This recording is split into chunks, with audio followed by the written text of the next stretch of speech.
Hello नमस्ते, मी उर्मिला. स्वागत आहे तुमचं आजच्या माझ्या नवीन व्लॉगमध्ये. तर आज मी करणार आहे गोबी मंचुरियन. तर आमच्या मुलांना खूप आवडतं हे. आणि मुलं शाळेत गेली होती आणि संध्याकाळचे 5:30 वाजले होते आणि ती येईपर्यंत मला हे तयार करायचं होतं. त्यासाठी मी सर्व मंचुरियनसाठी लागणारं साहित्य जमा केलं होतं. एक मोठ्या साईजचा कोबी चांगला बारीक चिरून घेतला होता आणि तुम्ही तो किसून देखील घेऊ शकता. किसल्यानंतर आणखीनच छान होतात. त्यानंतर त्या कोबीमध्ये मी भरपूर अशी कोथिंबीर घातलेली आहे, तिखट घातलेलं आहे, मीठ घातलेलं आहे आणि हे सगळं एकजीव करून मी एक 5-10 मिनटासाठी बाजूला ठेवणार आहे, जेणेकरून आपल्या कोबीला चांगलं पाणी सुटेल. त्यानंतर त्यामध्ये मी आलं लसणाची पेस्ट, कॉर्नफ्लोअर आणि मैदा हा समप्रमाणात घेतलेला आहे आणि जेवढा मैदा असेल तेवढाच आपल्याला कॉर्नफ्लोअर घ्यायचा आहे. त्यानंतर त्यामध्ये मी थोडंसं सोया सॉस घातलेला आहे. सोया सॉस देखील आपण एक प्रमाणशीरच घालायचा, जेणेकरून तो खारट असतो आणि मीठ पण आपल्याला त्याप्रमाणेच घालायचं आहे, जास्त खारट होता कामा नये. त्यानंतर आपल्याला हे सगळं चांगलं मिक्स करून घ्यायचं आहे आणि जसे आपल्याला गोबी मंचुरियन करायचे आहेत, गोल बॉल करायचे असतील तर तुम्ही जास्त जरा पीठ घालू शकता त्यामध्ये, मैदा आणि कॉर्नफ्लोअर. तर मला या ठिकाणी आमच्या घरामध्ये लहान मुलांना ग्रेव्हीमध्ये टाकलेले गोबी मंचुरियन आवडतात आणि कोणाला तसेच नुसते कोबीचे भजी आवडतात. त्यासाठी मी 2 पद्धतीत करणार आहे. आणि या ठिकाणी तेल तापत आहे एका साईडला आणि एका साईडला संध्याकाळच्या जेवणाची तयारी चालू झालेली आहे. ही आहे माझी बहीण काजल. आम्ही सख्ख्या बहिणी, सख्ख्या जावा आहोत.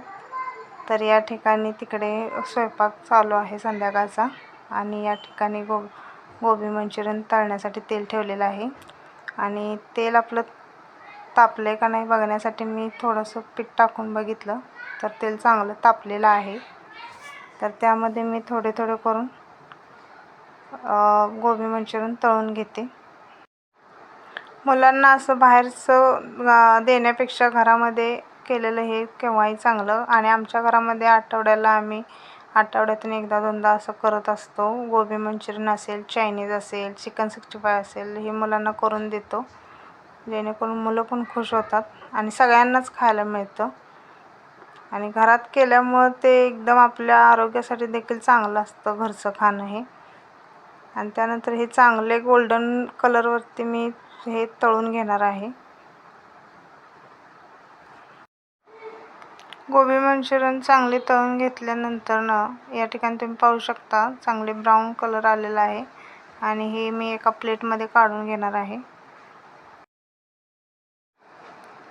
आणि उरलेले असे सर्व गोबी मंचुरियन मी असेच तळून घेणार आहे. आणि आता सुरुवात झालेली आहे भजी खाण्यासाठी आणि मुलं एक एक एक करून टेस्ट करत आहेत. त्यानंतर त्याच कढईमध्ये तेल कमी करून थोड्याशा तेलामध्ये चिरलेला लसूण, मिरची चिरलेली घालून मी चांगलं परतून घेणार आहे आणि त्यातच मी कांदा टाकून घेतलेला आहे आणि कोबी थोडासा टाकून घ्यायचा आणि चांगलं परतून घ्यायचं, जेणेकरून त्याचं एक कच्चापणा निघून जाईल. असं मोठ्या गॅसवरच ते चांगलं परतून घ्यायचं आहे.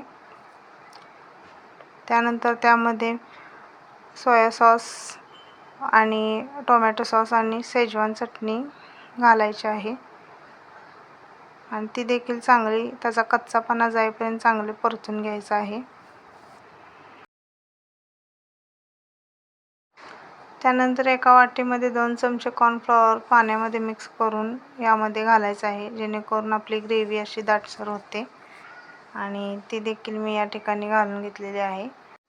ग्रेव्ही चांगली आपल्याला शिजवून घ्यायची आहे. एक 2-3 मिनिट चांगली त्या उकळी आणायची आहे आणि त्या शिजल्यानंतर त्यामध्ये गोबी मंचुरियन टाकून आपल्याला चांगलं परतून घ्यायचं आहे.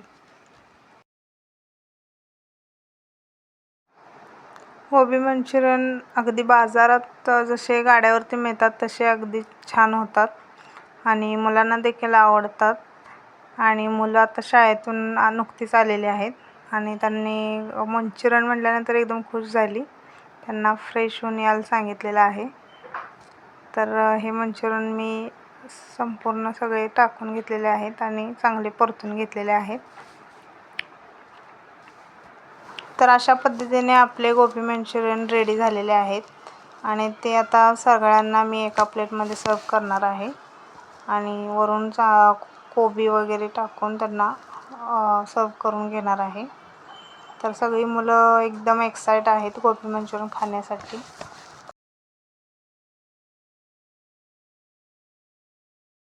तर मुलांना देखील गोबी मंचुरियन खूपच आवडले आणि तुम्हाला जर हा व्हिडिओ आवडल्यास व्हिडिओला लाईक करा, चॅनलला सबस्क्राईब करा आणि अशाच व्हिडिओसहित भेटूया पुढच्या व्हिडिओमध्ये।